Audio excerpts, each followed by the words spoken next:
San Andreas Fault's creeping section could unleash large earthquakes. The central section of San Andreas Fault could host larger quakes than previously realized. The middle section of San Andreas Fault could have the capacity to host larger earthquakes than previously believed.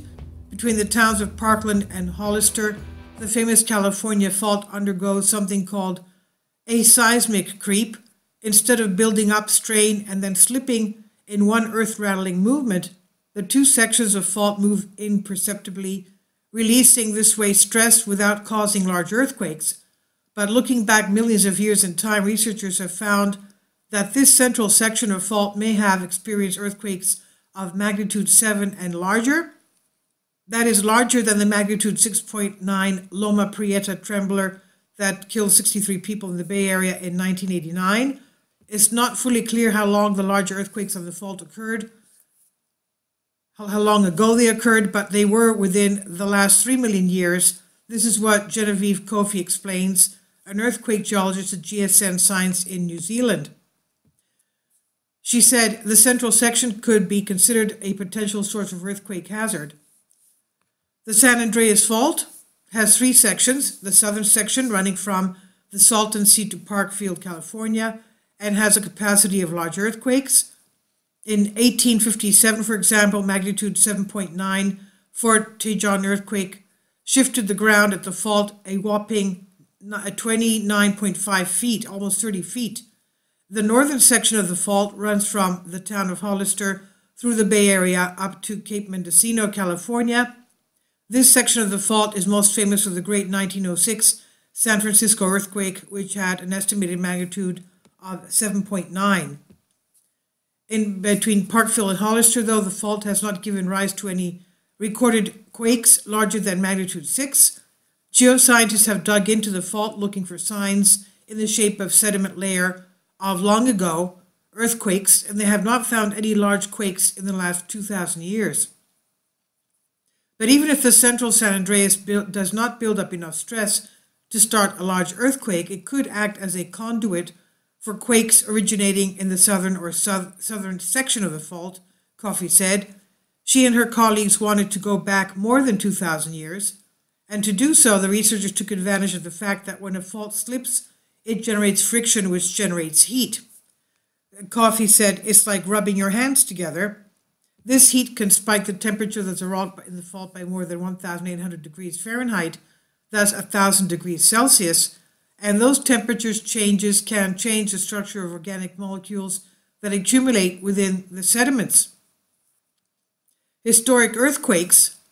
The researchers analyzed the sediment core from the central San Andreas that was drilled as part of the San Andreas Fault Observatory at depth, a SAFOD for the SAFOD project, deep in the core, about 1.9 miles down. The researchers found a spot where the biomarker showed signs of heating. Kofi said that patch of the fault also consisted of these really highly deformed siltstones, mudstones. It had lots of these small slips layers, so lots of scaly surfaces and shiny surfaces, which is what we think of as rocks that had been hosting lots of earthquakes. This zone of the fault may have hosted up more than 100 earthquakes, Kofi and her colleagues reported in the journal Geology. And next, the researchers analyzed the quake-deformed section of the rock with a method called Potassium Argon dating. This method takes advantage of the fact that a naturally radioactive variation of potassium 40, slowly decays into argon gas. When something happens to heat the rock, this gas is released, setting the potassium-argon clock to 0. By looking at the accumulation of argon, the researchers could determine how long it had been since the rocks were heated. The results suggested that the heating happened at the earliest 3 million years ago, but the quakes could have been far more recent, Kofi said.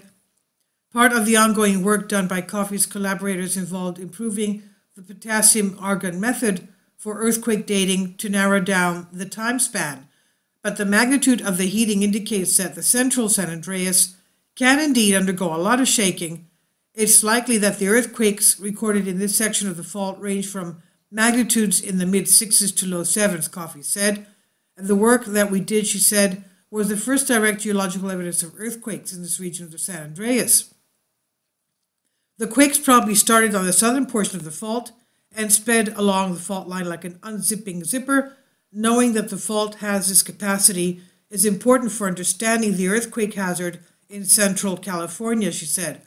The researchers plan to apply the potassium argon method for other faults, including in New Zealand's bedrock, where there is not any organic material for traditional carbon-14 dating, which only works back to about 55,000 years, and where there are no sedimentary layers to show the marks of very old quakes. Coffey said the potassium argon tool is pretty interesting because it really gives us access to a range of faults that we have not been able to date in the past.